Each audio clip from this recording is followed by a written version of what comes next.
Welcome back to Smut and Study Podcast. I'm Amanda. I'm Natalie. And today we are covering the series from Blood and Ash by Jennifer L. Armentrout. Had to make sure I said that right. This is a 5-book series.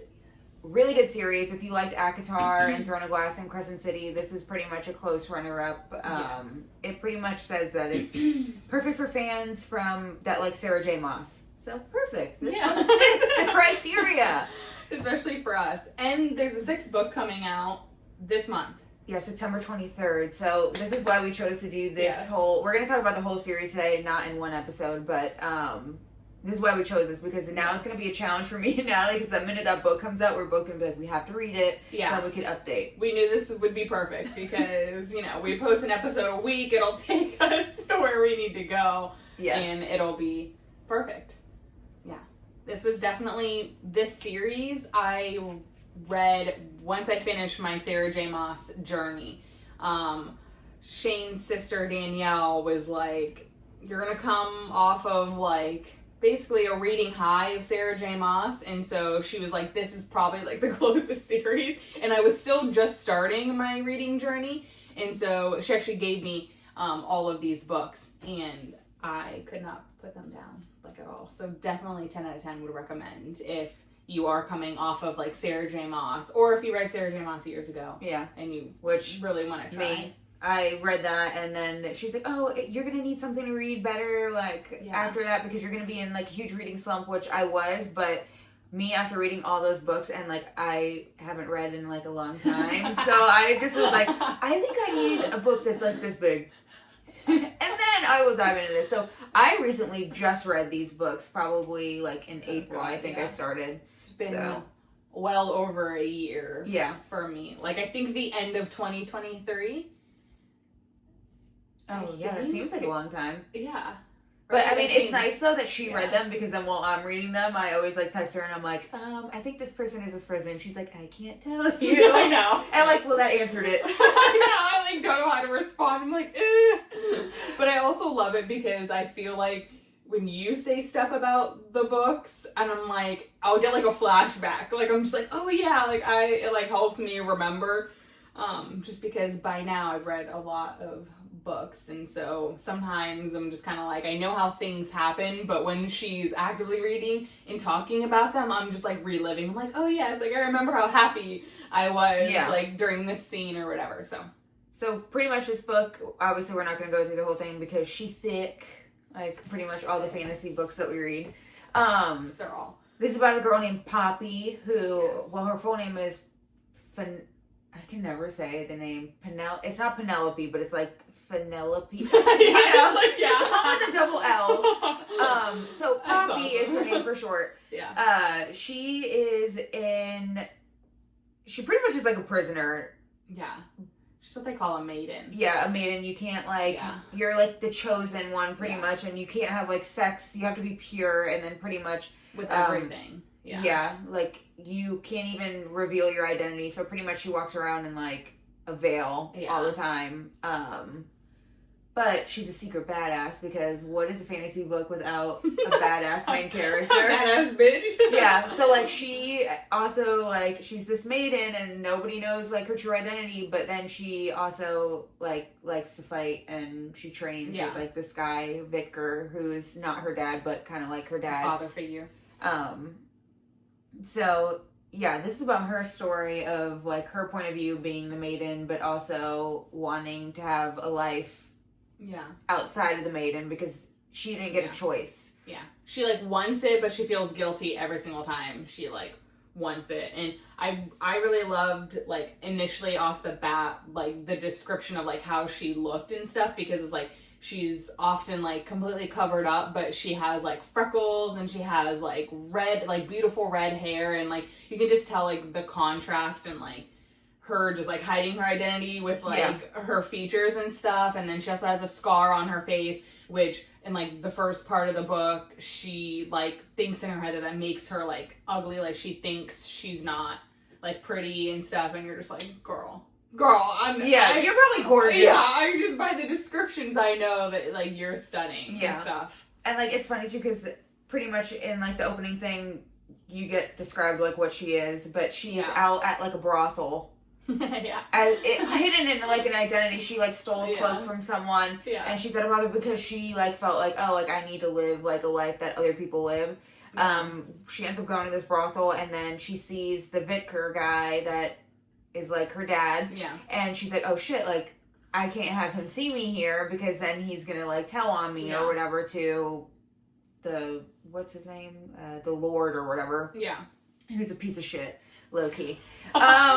So she's like, okay, I need to make an escape plan. So she meets this girl, and this girl's like, oh, go up into this room or whatever, or go into like the second door.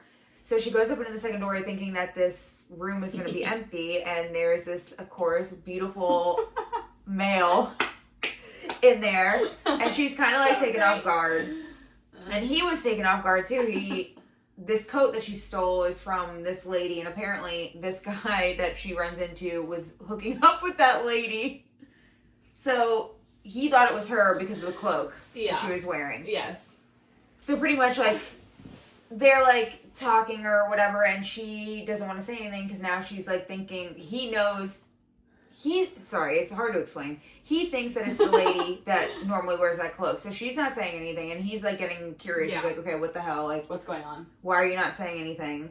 They get super close. I think he like pretty much kisses her, and she's kind of on the edge where she's like, okay, I've never done anything before. Yeah. Like, do I continue? She's like, wow, this feels good. But like she's like, I'm enjoying this, but like I should not be doing this. And then obviously a little bit more stuff happens. They don't have sex or anything, but he feels like a dagger on her leg, and he's like, oh, like she's feisty. Like, who is this girl? You know, he at this point he knows it's not the main girl that he used to have sex with.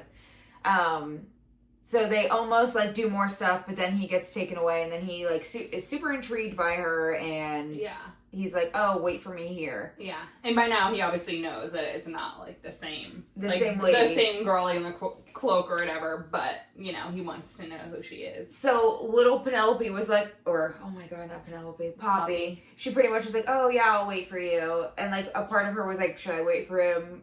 No, probably not. No. So she leaves. So then, fast forward. Yeah, she always has a guard or whatever. The guard that guards her at this point, he gets taken out. So then they have to find a new guard, and the new guard ends up being the guy that she saw in the brothel. Yes. And his name is Hawke. Yes, Hawke. So she's super embarrassed because obviously she doesn't want anybody to know what happened between her and him because it's forbidden. And the whole book, pretty much, he's her guard, and he wants to know more about her, which the guards technically are not supposed to really converse with the maiden. Yeah. They're not allowed to have like a social life or anything. Yeah. He'd be flirting with her and stuff. And then I think they come to the point where he's like, I know it was you. Which she thought this whole time that he had no idea that it was her. Which I thought was hilarious. I'm like, whatever. But obviously, me explaining all this does not even put a touch on it because the flirting and the banter in this book between the two of them is so good. Like, you literally love Hawke right off the bat. Yeah. You're kind of like, where did this guy come from, number one? Yeah. And number two, like, where did this guy come from? Because he, like... Yeah. And I think what makes it so good is that, like, in fantasy books, it's like, you know there's always going to be, like, more to the story. And so, like, when it's, like, a dark romance and it's, like, the guy comes along or whatever and he is the dark, like, you know, masked man, you're like, this is it. Yeah. Like, there's not really, like, a plot twist or anything, but in the fantasies, you're like, okay, like, this guy named Hawke, like, just comes out of nowhere. He's like, perfect. Like, he's perfect. We have, like, Poppy, who's still, like, a maiden, but clearly she wants more, and then you're just like, there has to be more. Yeah. Like. But throughout this whole book, there is... So they live in Carcedona, and, on the other side of town, there's someone called the Dark One, that's who, like, they're all kind of scared of. They're from, what is the place called? It's okay. Guys, there's so many, like, worlds in this fantasy thing. So, anyway, the Dark One is, like, known to, like, kill people. They're, like, vampires, kind of. So, like, that's, like, a huge threat to this town. And they think that this person's going to come for the maiden who is Poppy. Yeah. So, pretty much, this whole time they keep saying, oh, the dark one, the dark one, the dark one. And you're kind of wondering, like, okay, who is this dark one? So little attacks keep happening throughout the book. Like, people keep getting murdered or injured or whatever. And the people who support the dark one, they always say, like, from blood and ash. Mm-hmm. So... It's like a secret cult. Like, you're just like, what is this gang of, like, people? You're like, what's going on? Like, what's happening? So, moving on further into the book, there's, like, this point where people who have children, they have to give their children up to, like, the queen or whatever, and to the gods, the primals, because they're, like, chosen for a duty, and at this point, you don't really know what their duty is. Yeah. But, like, it hints in the book, like, pretty much, like, no one ever sees those children again. Like, what actually happens to them? No one ever hears from them. So you're kind of, like, sitting there, like, okay, like, what's the deal with this whole, like... Yeah. This book has so many depths to it. Yeah, like, there's so many things. Why do people have to give their kids up? And, like, what do they actually do? Yeah. So, they, like, say something about how... they're going to take all these children, and Poppy doesn't agree with it because she's just kind of like, why do you, like... Yeah. She can tell something's off. Like, it's like she has, like, it's like a gut feeling. Yeah, like all the parents are so sad. Yeah, like, she's just like, this doesn't seem right. Like, I don't understand. Like, you know. So she's trying to intervene. So, like, I feel like when I read this book and I read that, first I was like, those kids are... Yeah, I was like, not like it's that. I was quick on. The other plot twist, I was slow on. That I was like, not looking good. But Poppy is also a healer. She like goes and heals people or gives them like a better death, kind of. She's not like a healer, but like she takes away their pain. Yeah, so they're not like suffering as which they that's go. Also a secret in the book. Yeah. So, like, no one knows. The only person that knows is Victor and Poppy. Yeah. So pretty much I think that's where she kind of realized that something wasn't right in the world with, like, giving the children up and everything. Yeah. So, anyway, her and... This is where I started to get questionable about Hawke, because they, like, go to this one little area. It's, like, pitch black, and Poppy keeps saying, she's like... How the hell does he, like, see, like, anything? Yeah. And she's like, oh, I don't want to go in here with you because I'm not going to be able to see anything. And number two, like, what if someone catches us?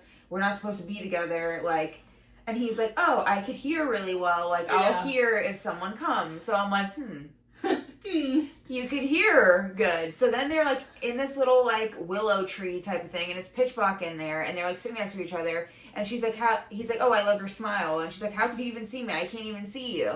And he's like, oh, I must have really good vision. And that's my second clue. I'm like, what is going on here, Hawke? You know? Yeah. Not just a normal soldier. Yeah. So then they start, like, doing stuff. Not sex, but they start doing stuff. And then...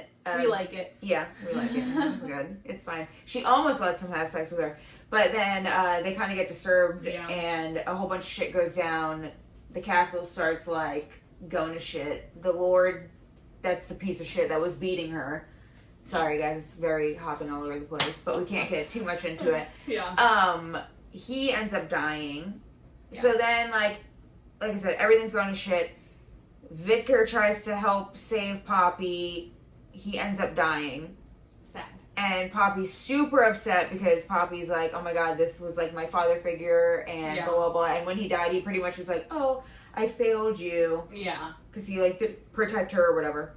So, moving on, they're like, oh, we have to take you to the queen now because now where we are isn't safe, so we have to transport you to the queen. So, Hawke transports her to the queen, and it's, like, this long road of, like, evil, craven people, and it's a rough road.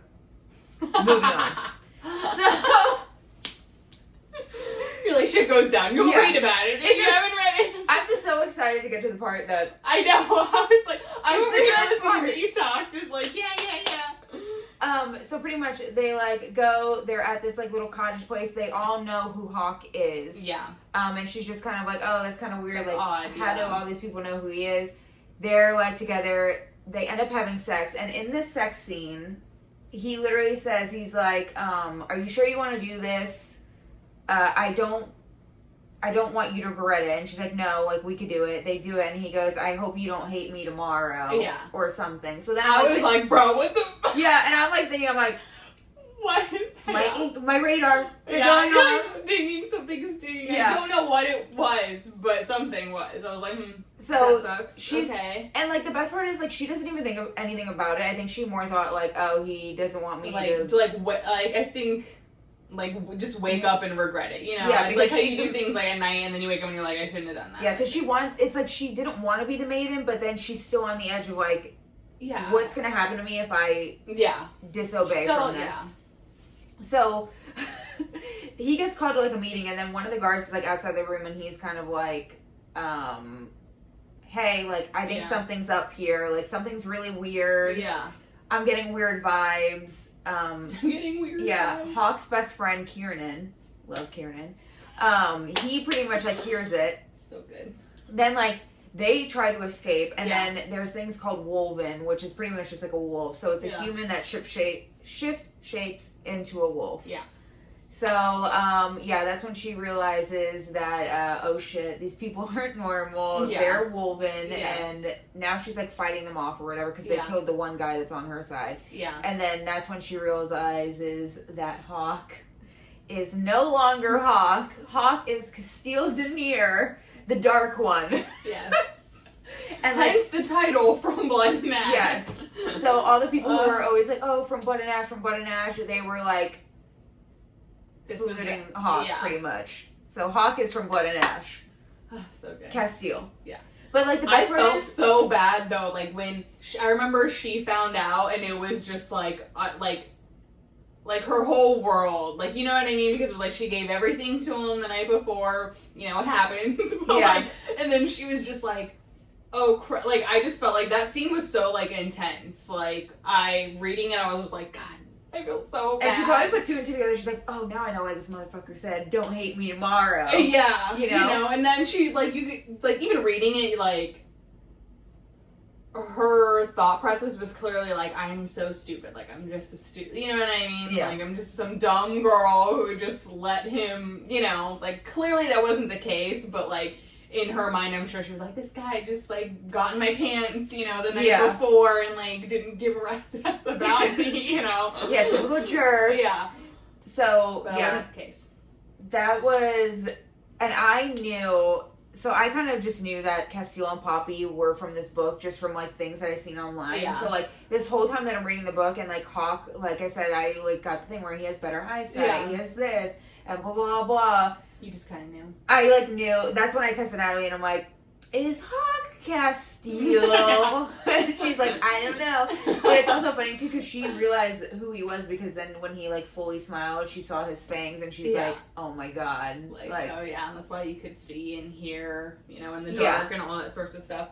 But I did not have the luxury of seeing anything off of, like, TikTok when I was reading these books, so I had, like, no idea. I was like, what? Oh my God. You're like, who is this guy? I knew something, you know, like, I knew something was up with, like, Hawke, but, like, I didn't know that, like, Hawke was Castile, or, like, Castile was, like, the dark one, you know what I mean? So I was just as shocked as Poppy was, really, when I was reading it.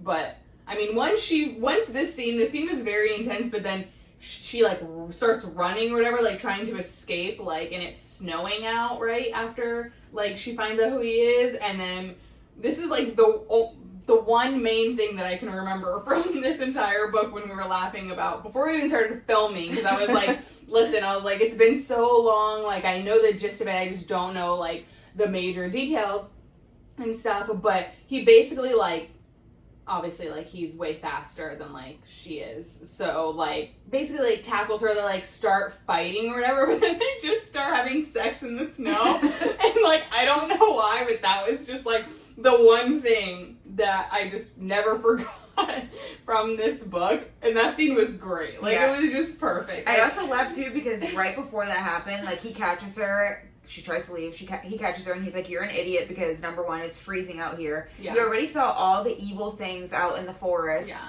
on our way here, and you were trying to run with barely any clothes on. Yeah. He's like, you would have never made it. You had no bag full of stuff. Or just to run from, like, you clearly know, like, Wolven and, like, vampires, like, you thought you would you thought you would win. And then, like, he literally says, he's like, okay, like, me and you could fight. If you win, I'll let you go. And I'm, like, thinking in my head, you ain't gonna win. You ain't gonna win. I already know how this is going. Not winning. And then they start tussling. Yeah. She loses, and then they fucking. Isn't that how it always goes? Yeah. I just love it. So yeah, no, that was just great. But like, it's like my version of the story that I just told everybody is so lame compared to what is actually in this book, because like I said, the banter between the two of them is so like top notch banter. Like it is so good. Yeah. And like obviously you could tell that she likes him, but then it like turns back to like, I hate you now because you pretty much used me. Because the whole reason why Hawke tried to take her is because his brother is entrapped by the queen. Yeah. And he figured since Poppy's was really close with the queen that he could trade Poppy for his brother. Yeah. Use her as leverage. That is the whole reason why Hawke showed up into her life. Yeah. But then he started to catch feelings. Yes, how how things go in these books, and then basically after that, like you said, it was like I feel like for a good chunk of the book, it was like I can't trust him anymore. I don't know who he is. Yeah. Like it was kind of like off-putting. Like he could say like he would have like witty things to say, or and you could tell like you were just like okay, like it was one of those like tension reads where you're like reading and you're like okay, like we all like you like her and she likes you, like just get it together. Yeah, like just you could do it, But after that, I just was like, God damn it! And then I also loved like how throughout the book, like in her mind, like she would be like she would go to say like Hawke, and then she'd be like, no, it's Castile, like she was like, I'm not calling him Hawke. Yeah, like who are you, and stuff, and like I like that. I thought that was funny. Like she's like, shit, like who are you? But I'm also leaving out this is part of the book that I just thought was hilarious is she's like talking, she's not supposed to talk to the girls. This is before she gets taken by Castile or Hawke. She's talking to the girls and they're like talking about this book that they like read or whatever about like, sexual stuff. And obviously Poppy being the maiden, she's never done anything sexual. So she's like thinking to herself like, I have to go get this book. So she goes and finds this book. She escapes from the castle. She goes and finds this book, and she's sitting on the ledge, like, reading it, and then Hawke finds her, because, he's supposed to be protecting her. He finds her, and he's like, oh, what is this, like, book you're reading, or whatever? And it's Miss Willa Collins' diary, pretty much, but it is, like, a naughty book. Like, she pretty much wrote down all of her, like, sexcapades in this book, but it's just funny, because he, like, steals the book from her, and he, like, flips through it, and he's like, reading like part of the passage, and she's like, no, give me the book. Like so like blushing. I totally forgot about that. That is such a good part. The reason why I bring this up is because this book is mentioned in like every single book. All 5 books have Miss Willa's diary in it, and it's hilarious because he will read some of the things in it. It is so funny. It's so funny. No, but I think I like this book a lot too because I felt like it was fantasy with like hilarious like parts in it. Yeah, I agree. Like there was like a lot of like comedy. Yeah. I felt like. Yeah. And I like that. Yeah. I like it when they mix it up a little bit. Yeah. Because it's like I read these books like I know like the general outcome. I know what I want it to be, and every single time I read it I'm just like, oh, I'm still like so shocked. But when they add like little shit that's like different, I'm just like, yes. Yeah. Thank you for making it a little bit, unique. And stuff. Yeah, you need a little bit of funny to unload the heaviness of some of these fantasy books. Yeah. But, I mean, this was a 10 out of 10. I liked it. Yeah, 10 out of 10 read. And the ending is basically like she finds out that he's a prince or whatever. And then throughout their journey, like everything kind of changes as far as like him trading her into like the queen, all sorts of shit, and so like they start having feelings and blah blah blah blah, and then basically at the end of the book she's like, oh, what's next? And he basically like announces to his people that like the next step is to marry Poppy, and that's how the book ends. Yeah. And you can tell, like, she's like, what? Yeah, I'm never marrying. It's that fans are like, I'm not marrying you. Yeah, and stuff. And so that's how it ends.